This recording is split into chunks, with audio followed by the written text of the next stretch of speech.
स्वागत है एनसीटी गुरुजी के ऑनलाइन प्लेटफॉर्म में। डियर कैंडिडेट्स, आपके एनसीटी आईटेप एंट्रेंस एग्ज़ाम होने में कुछ ही दिनों की समय बाकी है।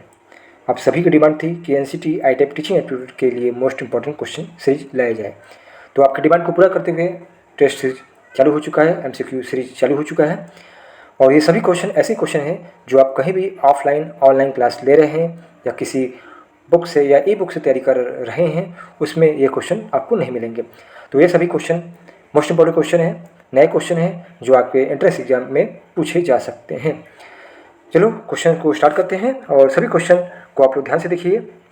जिसके आप आंसर नहीं आपको आ रहे हैं उसको आपको नोट करके लिख लेना है, जिससे आपको एग्जाम टाइम में कोई प्रॉब्लम ना हो सके। फर्स्ट क्वेश्चन की तरफ बढ़ते हैं। पहला क्वेश्चन ये है कि बच्चों में समूह कार्य की आदत किसके माध्यम से विकसित की जा सकती है? व्यक्तिगत कार्य देकर, मौखिक परीक्षा लेकर, परियोजना विधि के माध्यम से या होमवर्क देकर। तो बच्चों में समूह कार्य, ग्रुप एक्टिविटी कैसे डेवलपमेंट होगा? तो ग्रुप वर्क कैसे करवाया जाएगा बच्चों से? तो देखो, व्यक्तिगत कार्य आप देंगे, इंडिविजुअल कार्य देंगे, तो इससे बच्चों में किसी प्रकार का ग्रुप वर्क नहीं हो पाएगा, क्योंकि व्यक्तिगत कार्य होगा तो बच्चा अकेले ही काम करेगा। दूसरा लिखा है परीक्षा, मौखिक परीक्षा लेकर, ओरल एग्जाम लिखे। ओरल एग्जाम जब किसी से लिया जाता है तो व्यक्तिगत रूप से लिया जाता है, इससे भी किसी प्रकार का ग्रुप वर्क कार्य नहीं होगा। नेक्स्ट है होमवर्क देकर। जब आप किसी स्टूडेंट को वर्क देते हैं, होमवर्क दिया जाता है, तो ये केवल घर पे जाकर करता है बच्चा, तो वे व्यक्तिगत रूप से करता है, इंडिविजुअल करता है, न कि ग्रुप वर्क यहाँ पे हो रहा है।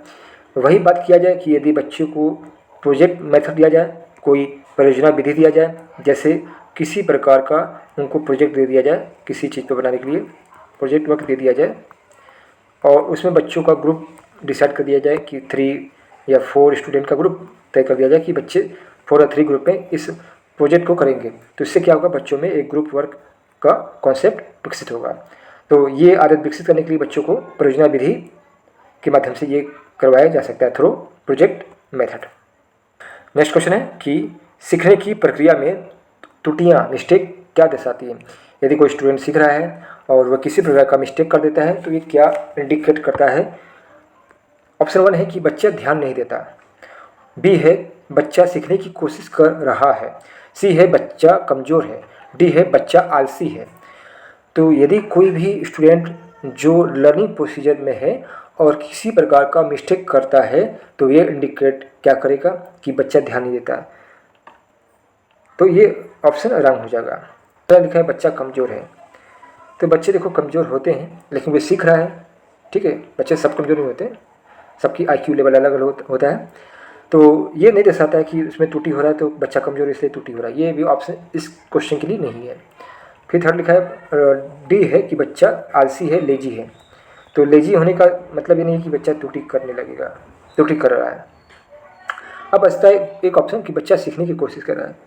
तो जब बच्चा सीखेगा तभी तो वो त्रुटि करेगा। Child is trying to learn, तो बच्चे यहाँ सीखने की कोशिश कर रहा है इसलिए त्रुटि कर रहा है। तो जब कोई बच्चा सीखने की प्रक्रिया में, लर्निंग प्रोसेस में कोई मिस्टेक करता है तो ये दिखाता है कि बच्चा कुछ चीज़ों को सीख रहा है।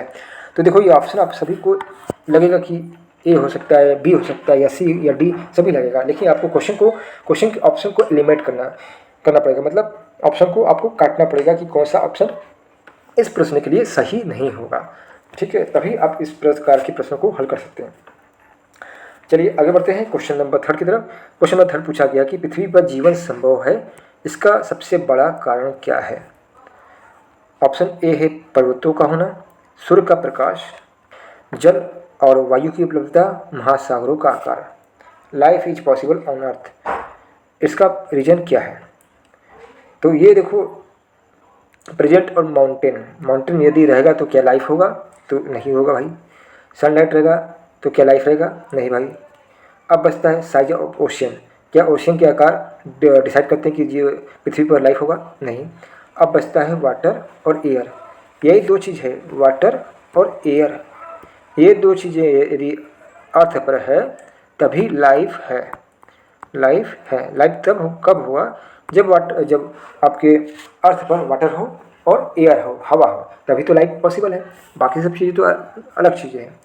तो देखो, इसी तरह के क्वेश्चन आपसे एंट्रेंस एग्जाम में पूछे जाएंगे। नेक्स्ट क्वेश्चन पे पढ़ते हैं। अगला क्वेश्चन ये कि भाषा के विकास में पर्यावरण की भूमिका क्या है। What is the role of environment in the language development. क्या कोई भूमिका नहीं होती है एनवायरनमेंट की, केवल घर में ही होती है पर्यावरण की भूमिका भाषा सीखने में, या विद्यालय तक ही सीमित रहता है, या अत्यंत महत्वपूर्ण है। तो यहाँ देखो भाषा के विकास की बात हो रही है। इसके बाद भाषा के विकास, लैंग्वेज डेवलपमेंट की बात हो रही है। तो यहाँ पर जो पर्यावरण है इसका मतलब ये नहीं कि वे वाला पर्यावरण जैसे पेड़ पौधे और जंगल, समुद्र, नदियाँ, इसकी बात नहीं हो रही है, भाषा के विकास की बात हो रही है। तो देखो भाषा के विकास में पर्यावरण की भूमिका, पर्यावरण मतलब यहाँ पे हो गया सामाजिक पर्यावरण, सामाजिक पर्यावरण मतलब सोशल इन्वायरमेंट की बात हो रही है। ठीक है, तो इसकी कोई भूमिका नहीं होती है, नहीं इसकी भूमिका तो होती है, इसलिए ऑप्शन गलत हो गया। केवल घर में ही होती है भाषा की विकास, नहीं भाई, घर के अलावा बाहर भी तो होती है। क्या विद्यालय तक ही भाषा विकास होता है? नहीं, बच्चा जब विद्यालय से जाता है अपने खेल कूद करता है किसी बच्चों के साथ, तो तभी भाषा का विकास होता है, परिवार में भी भाषा का विकास होता है। तो बचता क्या? ऑप्शन नंबर डी कि भाषा के विकास में पर्यावरण की भूमिका अत्यंत महत्वपूर्ण है, very important, option number D. Next question पे पढ़ते हैं। क्वेश्चन नंबर 5 ये कि बच्चों के साथ व्यवहार करते समय अध्यापक को क्या ध्यान में रखना चाहिए। What should be teacher keep in mind while interacting with children. क्या बच्चों को डराकर अनुशासन सिखाना चाहिए।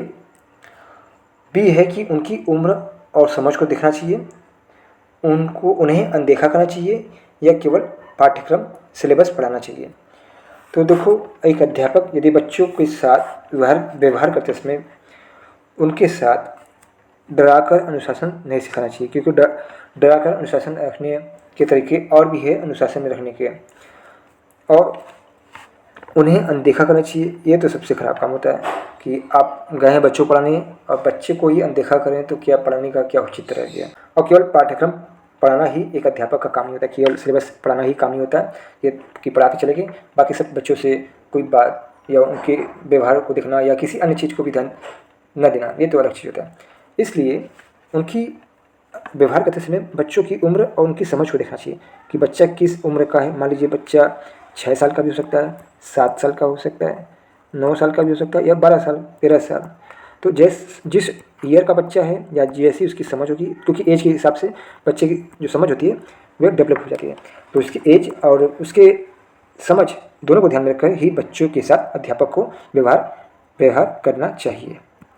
चलिए आगे बढ़ते हैं नेक्स्ट क्वेश्चन तरफ। क्वेश्चन नंबर 6 कह रहा है, देखिए बहुत अच्छा क्वेश्चन आपके लिए है।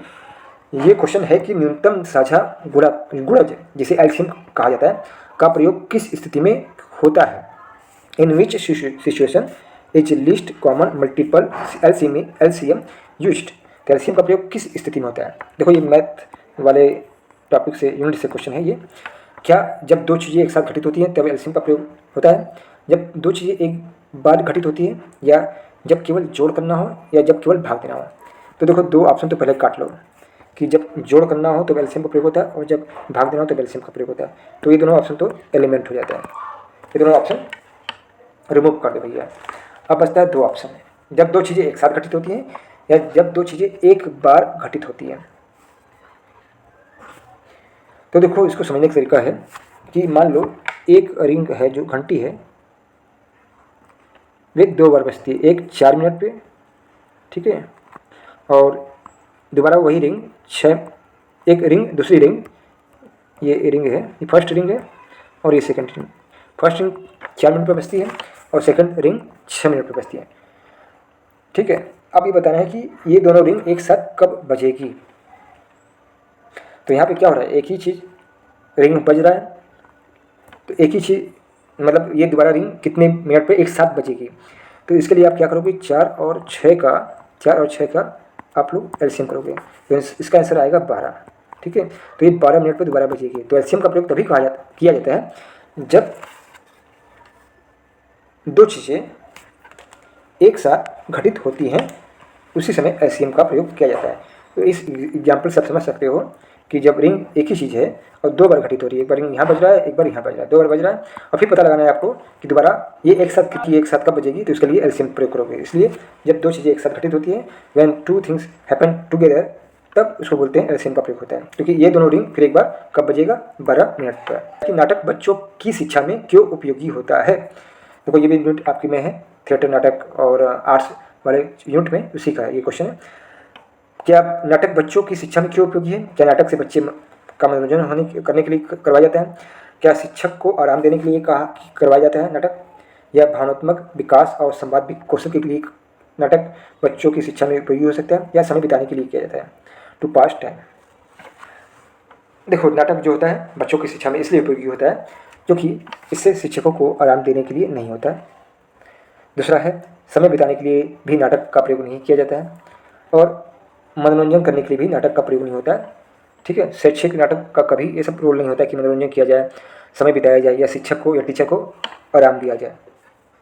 नाटक का मुख्य उद्देश्य होता है कि बच्चों में इमोशनल डेवलपमेंट किया जाए और कम्युनिकेशन स्किल डेवलपमेंट किया जाए, मतलब संवाद स्किल को डेवलप करना है। क्योंकि जब नाटक होता है तो बच्चों में क्या होता है, संवाद कौशल का विकास होता है, उनमें कम्युनिकेशन स्किल आपस में एक दूसरे के साथ होता है, कनेक्ट होता है, एक दूसरे से कम्युनिकेशन स्किल होता है। इसके अलावा उनमें इमोशनल भी चीज़ें आपस में कनेक्ट होती है एक दूसरे से जब भी नाटक करते हैं। तो ये ऑप्शन नंबर सी इसका राइट हो जाएगा। नेक्स्ट क्वेश्चन पढ़ते हैं कि भारत में शिक्षा का अधिकार आरटी अधिनियम किस वर्ष लागू हुआ। एक पॉइंट ध्यान रखना, यहाँ पूछा कि लागू हुआ, ठीक है, 2005, 2009, 2010, 2012। तो आप लोग बताओ कब हुआ ये इम्प्लीमेंट। तो देखो बहुत से बच्चों ने पढ़ा होगा कि 2009 में आरटीई एक्ट से संबंधित है, जबकि 2009 में आरटीई एक्ट जो हुआ ये बन गया था। ठीक है, क्वेश्चन कभी कभी घुमा के पूछ लेता है। तो आरटीई एक्ट जो लागू हुआ 2009 में। कब लागू हुआ, 2009 में। क्वेश्चन एक पूछता है कि आरटीई एक्ट कब प्रभावी हुआ। प्रभावी हुआ, देखो ये लागू तो हो गया था, लेकिन ये प्रभावी कब हुआ। प्रभावी हुआ 1 अप्रैल 2010 को। तो आरटीई एक्ट 2009 बोला जाता है। तो ये तो लागू हो गया, लेकिन वे प्रभावी जो हुआ वे हुआ 1 अप्रैल 2010 को। तो ये दो चीज़ें आप ध्यान रखना, क्वेश्चन आपसे पूछा जा सकता है कि कब प्रभावी हुआ, तो बता देना 1 अप्रैल 2010। लागू कब हुआ, 2009। अच्छा, आरटीई एक्ट जो है वे किसके लिए है। ये आरटीई एक्ट के अंतर्गत 6 से लेके 14 साल तक वर्ष के जो बच्चे होते हैं, जो चाइल्ड होते हैं, उनको फ्री एजुकेशन दिया जाता है, फ्री एंड कंपल्सरी एजुकेशन दिया जाता है। और 25% सीट रिजर्व होता है इसके लिए। आरटीई के अंतर्गत 25% सीट रिजर्व होता है कितने ईयर बच्चों के लिए, 6 से लेकर 14 साल तक के बच्चों के लिए। तो ये 4 पॉइंट आप लोग नोट कर लेना, याद कर लेना। आगे बढ़ते हैं अगले क्वेश्चन पर। क्वेश्चन ये पूछा जा रहा है कि नेक्स्ट क्वेश्चन ये है कि बालिका शिक्षा को बढ़ावा देने के लिए कौन सी योजना चलाई गई है। सर्व शिक्षा अभियान, Beti Bachao Beti Padhao, digital India mission शक्ति। तो बात हो रही है बालिका शिक्षा, गर्ल एजुकेशन की बात हो रही है। तो सर्व शिक्षा अभियान का मकसद बालिका शिक्षा से नहीं है, डिजिटल इंडिया की भी संबंध बालिका शिक्षा से नहीं है, मिशन शक्ति का भी बालिका शिक्षा से रिलेटेड नहीं है। तो बचा क्या, आपने सुना होगा नारा मोदी जी ने दिया था, बेटी बचाओ बेटी पढ़ाओ। ये है बालिका शिक्षा से संबंधित ये योजना चलाई गई थी। नेक्स्ट क्वेश्चन पे पढ़ते हैं। क्वेश्चन ये है कि एक बालक लगातार कक्षा में शांत बैठा रहता है, किसी गतिविधि में भाग नहीं लेता, अध्यापक को क्या करना चाहिए। क्या उसे डांटना चाहिए, उसे बाहर बैठाना चाहिए, उसे इंडिविजुअल व्यक्तिगत रूप से बात करनी चाहिए, या उसकी उपेक्षा करनी चाहिए, मतलब इग्नोर करना चाहिए। तो यदि कोई बालक लगातार कक्षा में शांत बैठा रहता है, कुछ बोलता नहीं है, उस क्लास में आके केवल बैठा रहता है और न किसी टीचर से न किसी स्टूडेंट से बात नहीं करता है, तो क्या करना चाहिए अध्यापक को। या कोई एक्टिविटी में भाग नहीं लेता है तो अध्यापक को उसे डांटना नहीं चाहिए, ठीक है, और इसको इग्नोर भी नहीं करना चाहिए। या उससे कहो ये भी नहीं करना चाहिए कि जाके outside class, go to outside of the class, class के बाहर जाकर बैठो, ये भी नहीं करना चाहिए। बल्कि उसे उस बच्चे से पर्सनली व्यक्तिगत रूप से बात करनी चाहिए कि क्या बात है बेटा या बेटी कि तुम हमेशा कक्षा में शांत क्यों रहते हो या क्यों रहती हो। क्योंकि व्यक्तिगत रूप से आप जब बात करेंगे, टीचर बात करेगा, तो उससे पता चलेगा कि बच्चे शांत क्यों है क्लास में। तो इसका राइट आंसर हो जाएगा ऑप्शन नंबर सी। तो कुछ क्वेश्चन आपको बहुत ईजी रसगुल्ले जैसे मिलेगा जो आप आसानी से हल कर सकते हो, थोड़ा माइंड लगाओगे तो आसानी से हल हो जाएगा। तो ये क्वेश्चन उसी टाइप का है। चलो आगे बढ़ते हैं नेक्स्ट क्वेश्चन तक। क्वेश्चन पूछा जा रहा है कि कहानी सुनाने की विधि का उपयोग प्राथमिक स्तर पर क्यों किया जाता है? Why is story telling is use at the primary level. यहाँ प्राइमरी लेवल की बात हो रही है, मिडिल लेवल या हाई लेवल की बात नहीं हो रही है। क्या ये कहानी सुनाने का मतलब होता है कि समय बिताने के लिए कहा जा रहा है, बच्चों को ध्यान बांधने और समझ के विकसित करने के लिए कहा जा रहा है, या परीक्षा में अंक बढ़ाने के लिए, या गृह कार्य देने के लिए? तो कहानी सुनाने का प्रयोग विधि का जो उपयोग होता है प्राइमरी लेवल में वे होता है कि बच्चों को ध्यान बांधने, to engage children and development understanding, और उनके समझ में विकसित करने के लिए। क्योंकि ये जब कोई टीचर स्टोरी सुनाता है बच्चों को तो बच्चे एकदम ध्यान से सुनते हैं, और उसके अलावा बच्चों में एक अंडरस्टैंडिंग आता है कि कोई भी स्टोरी सुनते हैं तो उनमें ध्यानपूर्वक उसको सुनते, समझते, कल्पना करते हैं। तो ये क्या होगा, उनमें समझ विकसित करने की भावना भी पैदा होती है कहानी सुनने के माध्यम से। नेक्स्ट क्वेश्चन पूछा जा रहा है कि निम्नलिखित में से कौन सी अवधारणात्मक त्रुटि है? कॉन्सेप्चुअल एरर की बात हो रही है, ध्यान रखना। ऑप्शन सुनो। सभी पक्षी उड़ सकते हैं, जल रंगीन होता है, पेड़ चलते हैं, पृथ्वी सपाट है। All birds can fly, water is coloured, trees can walk, या द अर्थ इज फ्लैट। तो पहले आप समझ लीजिए कि कॉन्सेप्चुअल एरर क्या होता है। तो ये कॉन्सेप्चुअल एरर तभी होता है जब कोई व्यक्ति किसी चीज़ के बारे में क्या है, गलत धारणा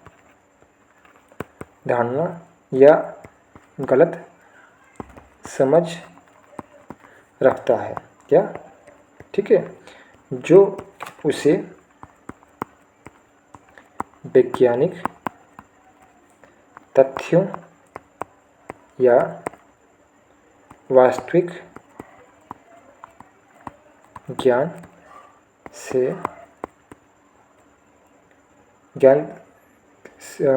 के विपरीत होता है।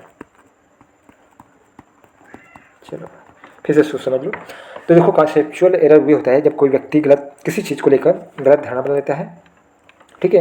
ये गलत धारणा किसी वैज्ञानिक तथ्य या वास्तविक ज्ञान से विपरीत होता है। मतलब जो वास्तविक विज्ञान कह रहा है या जो वास्तविक ज्ञान कर रहा है उससे एक अलग धारणा बनाना ही ये कहलाता है अवधारणात्मक त्रुटि। अब यहाँ कह रहा है कि इसमें से कौन सा त्रुटि है वे अवधारणात्मक त्रुटि। तो देखो, सभी पक्षी उड़ सकते हैं, ये अवधारणात्मक त्रुटि नहीं है। ये जो है ये एक गलत सामान्यीकरण है। क्या है? सामान्यीकरण। जल रंगीन होता है, ये जो है जल रंगीन जो है ये एक तरह का भ्रम है। क्या है? भ्रम है। लोग भ्रम रहते हैं कि जल रंगीन है जबकि जल रंगीन नहीं है। तीसरा है पेड़ चलते हैं, ये भी अवधारणात्मक त्रुटि नहीं है बल्कि ये एक काल्पनिक है। या क्या है? लोग कल्पना करते हैं कि पेड़ चलते हैं, काल्पनिक है, ठीक है, या शब्दों का भ्रम है। और जो पृथ्वी सपाट है ये क्या है? यही तो है अवधारणात्मक त्रुटि। क्यों? क्योंकि वैज्ञानिक तथ्यों द्वारा या वैज्ञानिक सिद्धांतों ने स्पष्ट कर दिया कि पृथ्वी जो है वे सपाट नहीं होती है बल्कि वे गोल होती है। गोल मतलब इसको जो जियोग्राफिकल वर्ड में यूज किया था वे होता है जियोड, GEOID। जियोड शेप में होता है। क्या होता है? शेप्स में होता है।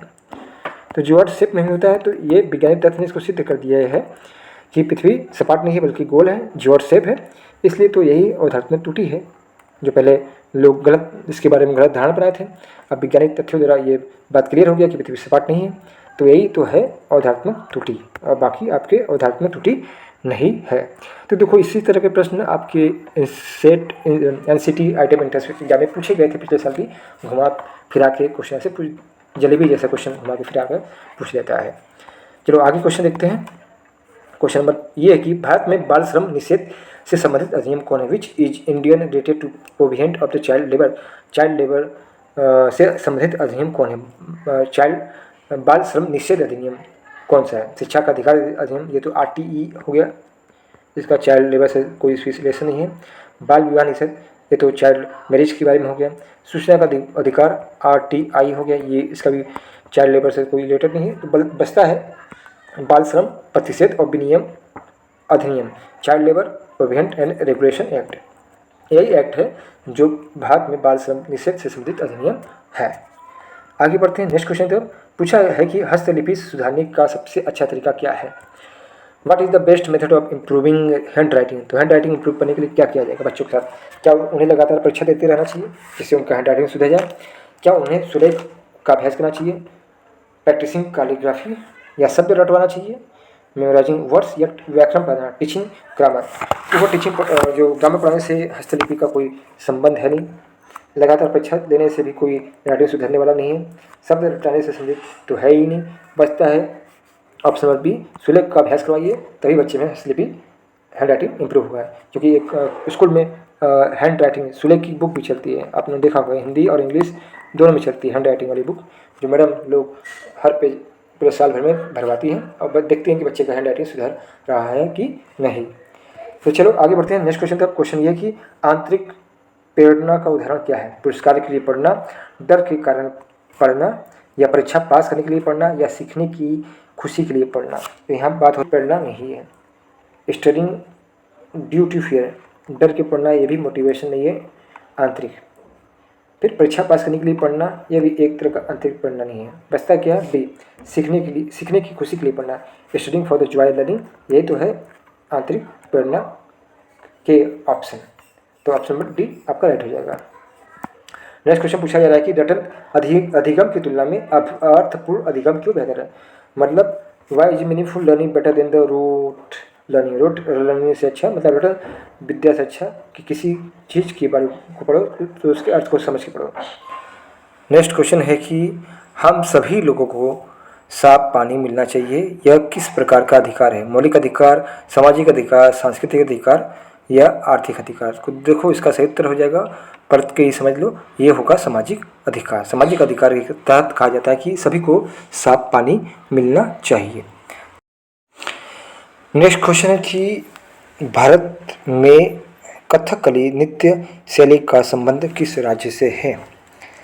तमिलनाडु, असम, केरला या उड़ीसा। तो देखो उड़ीसा से ओडिया डांस संबंधित है, असम से बिहू डांस संबंधित है। बात करें केरल से तो केरल से संबंधित है मोहिनी अट्टम। मोहिनी अट्टम जो है केरल से रिलेटेड है।